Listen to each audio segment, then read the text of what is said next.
G'day guys, welcome back to the next episode of the Bear Project. Trying out the new microphone system this time, straight from Amazon, so hopefully that gives you a lot better sound over the previous ones. Don't know how it's going to go when I have to have the fan going. It's still really hot here in the Northern Territory, very much in the middle of wet season at the moment. So humid, so hot. Anyway, hopefully you enjoy.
the next day.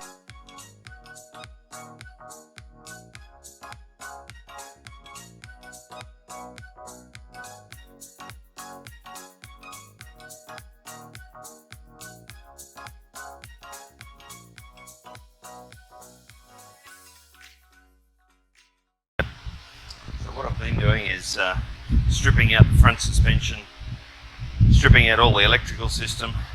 I think I'm going to remove the engine as well to get access to the good access to the frame, because there is a lot of rust and a lot of damage to the frame. I have found a decent crack on the frame, which I'll show you close up in a minute. So I'm at the point where I've probably gone too far cost-wise to make this just a flip. The idea is from here we're going to rebuild it, bring it back to very good standard, a whole heap of new parts, brakes, etc. obviously. At the moment, not going to touch the engine, seems to be running fine. Obviously carburation and intake and everything needs some work, but we'll do the normal tune-up things to the engine, like valve clearances. And then it's mainly just replacing the consumables, rubber boots,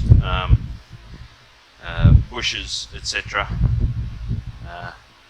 Yamaha's fighting me on a few fronts with this one. I'll explain more of that in a second.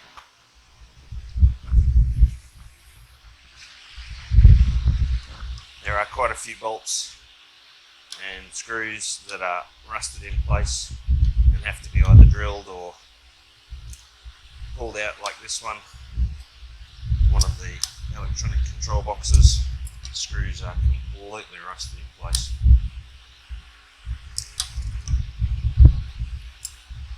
That's okay, it's just time consuming. Next problem I'm encountering is that these early Yamahas, they welded in the ball joints. Wasn't until later, I think in the 2000s, where they started making ball joints for replaceable assemblies or replaceable units. Yamaha had intended for this whole arm to be replaced, which is a real pain in the neck. These upper control arms consist of pressed steel welded together, and then they've welded in the ball joint. So my plan is to get a ball joint of the same dimensions, because they are available. They're very similar to the later model ones, because they're replaceable, and cut out this end, cut out the ball joint completely, and weld in or fabricate a new 1/4 inch plate steel here with a hole, and probably a plate on the underside of it, so that I can turn the ball joints into replaceable units. This one's not too bad, but both lower ball joints, lower ball joint in the lower A arms are completely flogged.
So after much mucking around and cutting, as you saw, and a bit of butchering, unfortunately, the lower pivot on both these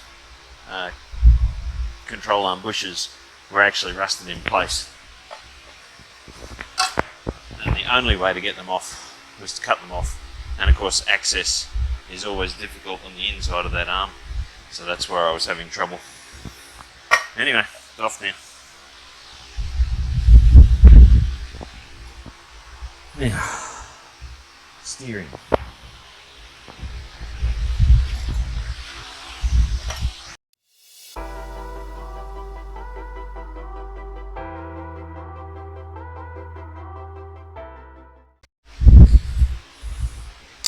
Okay, one of the reasons why I'm pulling everything apart and stripping it right down to the frame is because I found this massive crack just inboard of the front left suspension.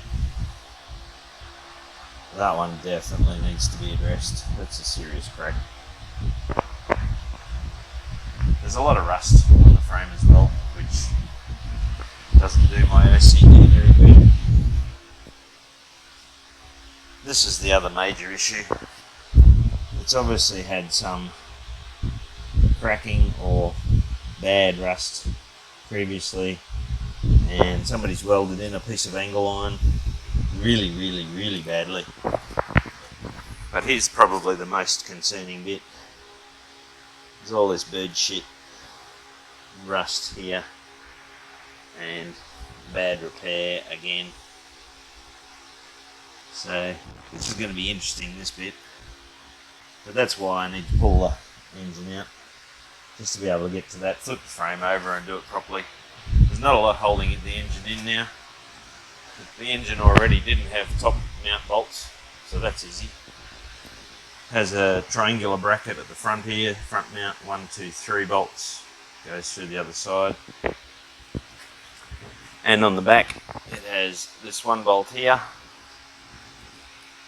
and 1 bolt here.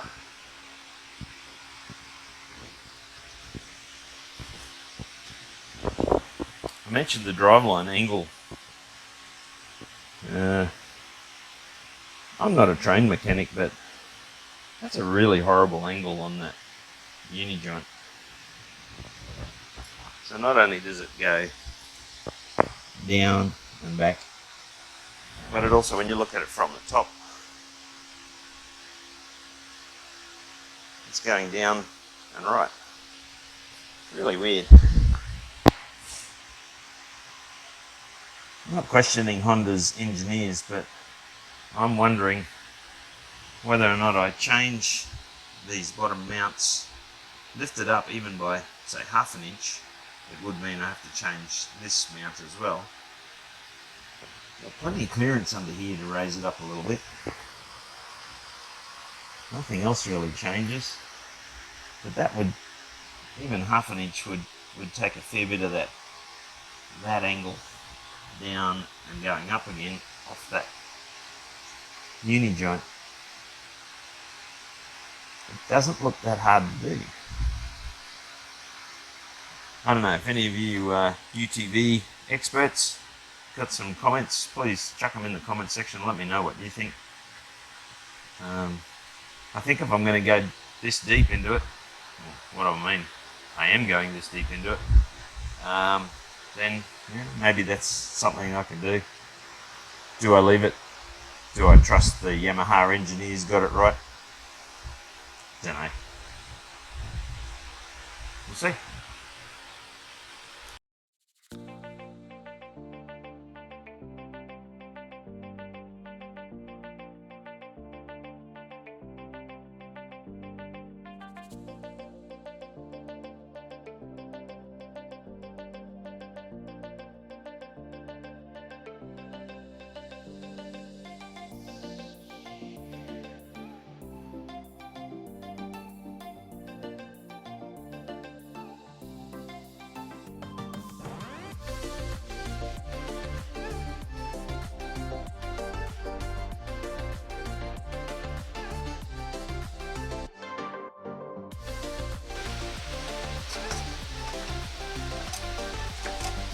Yep.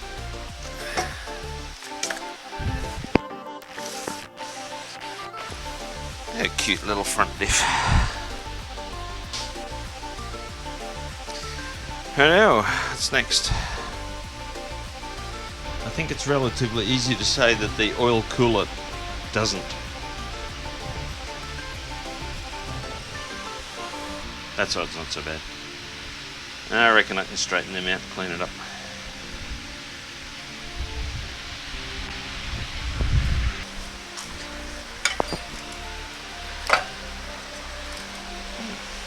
Ooh, very dry.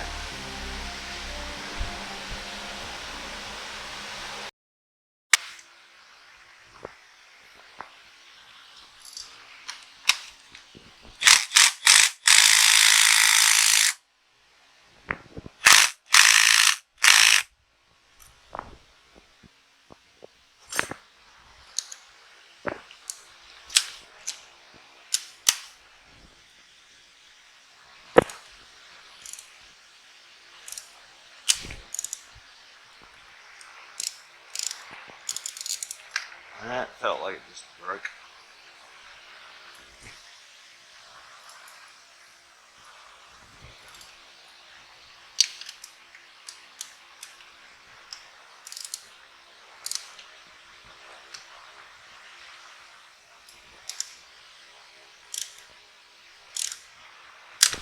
So did that. Yep.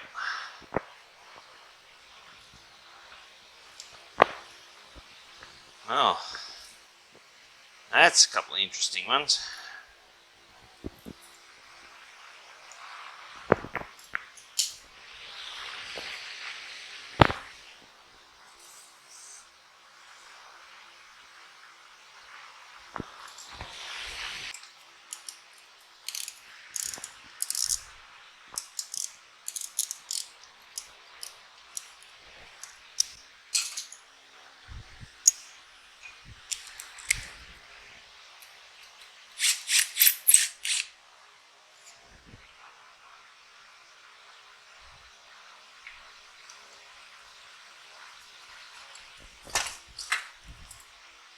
Oh, helicoil came with it.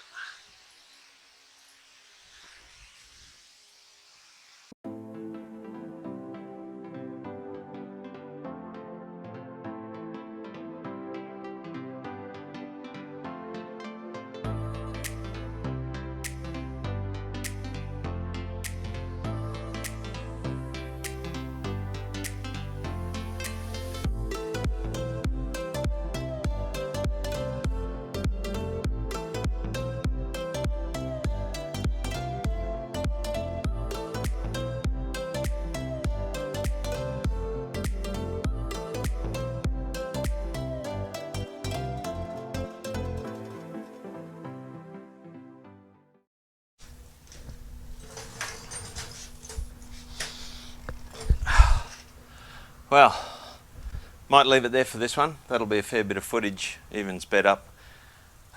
Really happy with what I've achieved so far. All the electrics are now off. Front suspension, steering, brakes, oil cooler, fan.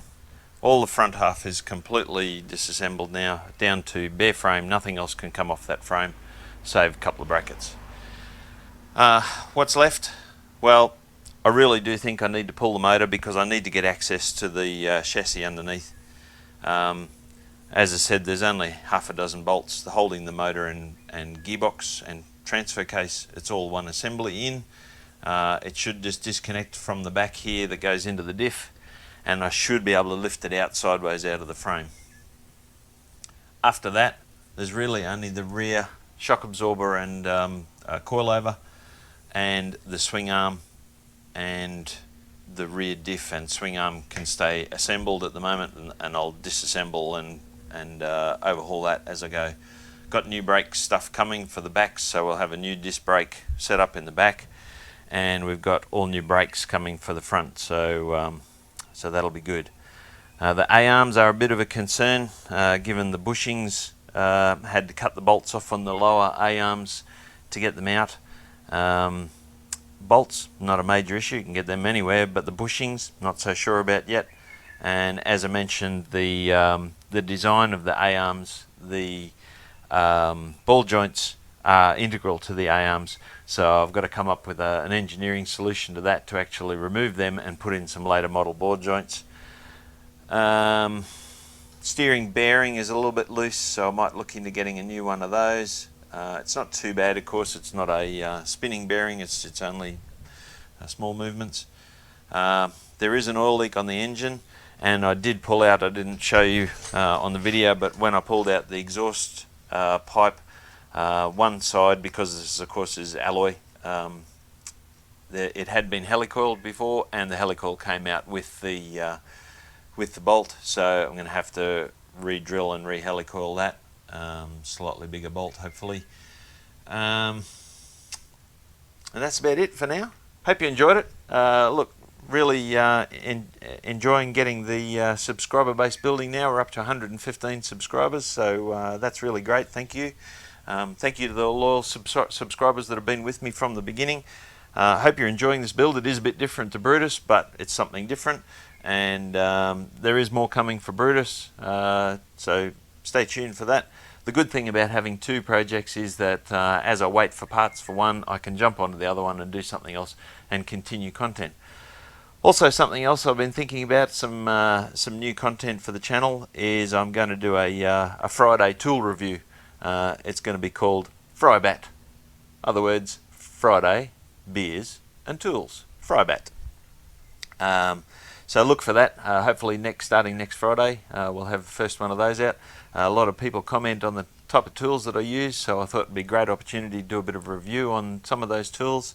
When I get a new tool in, it's also a great opportunity to do a review and show you what it is. Hope the new microphones worked well. I guess I'll soon find out when I start editing the video. The fan's off at the moment, so the microphone's going to be better than what it was even with the fan going.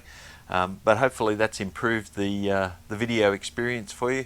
So leave some comments, let me know whether or not you like it and what else I can do to improve the overall content. But anyway, thanks for watching. Make sure you like, share and subscribe. Smash that bell subscribe button and get notifications when new videos pop up. And make sure you tell your mates about it. If you're finding it interesting, or if you think somebody that you know might find it interesting, share it, please. That helps me grow the channel. Anyway, that's all for now. Signing off from a very, very hot and humid Tyndall. See ya.